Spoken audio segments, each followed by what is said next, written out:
And I just want to take a moment here. I'm aware that we're short on time as well. But to take a step back and just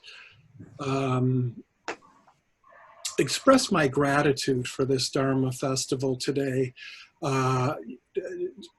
Suffice it to say, you collectively don't need me to remind you that the backdrop of our contemporary lives is two pandemics and an economic downturn. So we have a pandemic from a virus that has taken many lives and caused much suffering.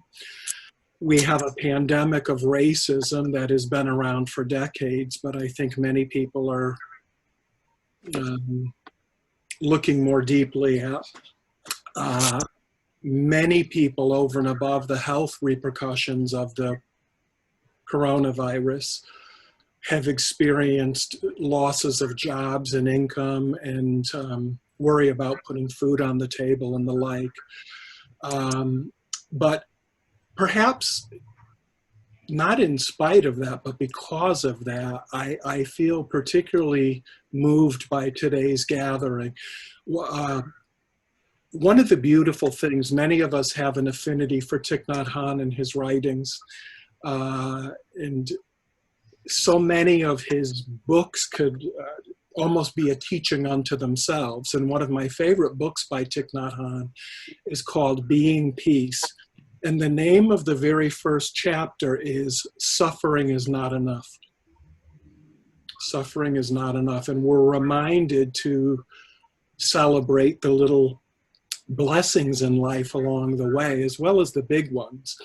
And I'm sitting here thinking, in my many years in this Dharma teacher order, going right back to the beginning, it is very rare that one given Sangha in a given state has 5 or 6 people who are finishing up a program at once. I see Fernando's head nodding and some of the other people that have been with the order as well. We have 5 people from Connecticut who have finished their 4th year of study this year in these trying times. And Jeff had agreed last year at this time. He had finished up the 4-year program as well. And Jeff has agreed to move toward ordination as a Dharma teacher. And many of the others who have finished more recently have expressed an interest in moving toward ordaining as teachers as well. And I just want to note explicitly what an auspicious occasion it is for so many beautiful practitioners and students to come of hit this milestone at once. Richard Downey brings humor and creativity to his teachings. Richard's an artist. For those of you that aren't with us regularly, as part of the Connecticut Sangha. And he's brought so many hands-on teachings that are outside the box and show that there are many skillful ways to teach. Craig, my dear, dear Dharma brother, I mean, is the embodiment of selfless service in this organization right now. Yes. He and Fernando and so many others from the New York Sangha in particular, who arrange things like this and keep them going. So Craig, thank you for your example of service. Tom is not the most vociferous member of our Sangha. He sort of a man of few words, but when Tom speaks, I am often moved because there's a lifetime. He mentioned his age today and his stage in life, but just whenever he shares his insights with us, there's a lifetime of embodied wisdom that Tom shares. And I'm so grateful for his presence in our Sangha. Jeff, I mean, today you saw an example of skillful means. He talked about how to balance his practice in terms of formal sitting and how he used the Heart Sutra to throw light on the foundations of, on the mindfulness of breathing practice.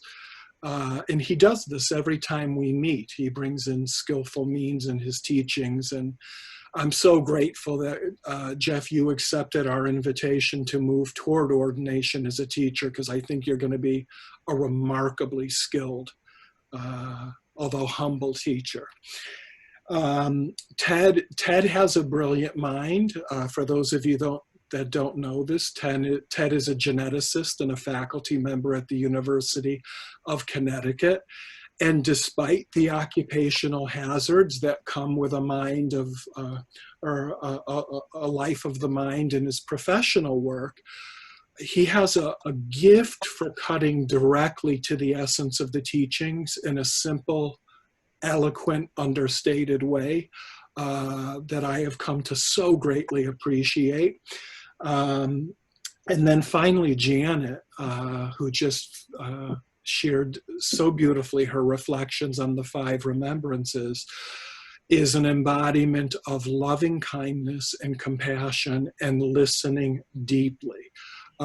Janet, every time I see your face or think of you, it lifts my spirits. So all of you in your own ways bring gifts to the DTO. And I'm so grateful that all of you have agreed to stick around, and that we will not be seeing the last of you. And then finally, I just want to close by saying thank you, Michelle, for your leadership this year. In Connecticut, we're blessed to have a deep bench.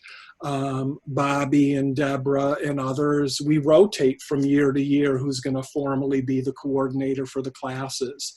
In fact, I wrote to Fernando recently and said, we haven't even designated who's going to do it next year, but I have no worries because we work so well together. And but Michelle, thank you for taking the baton this year. So. Thank you, Richard.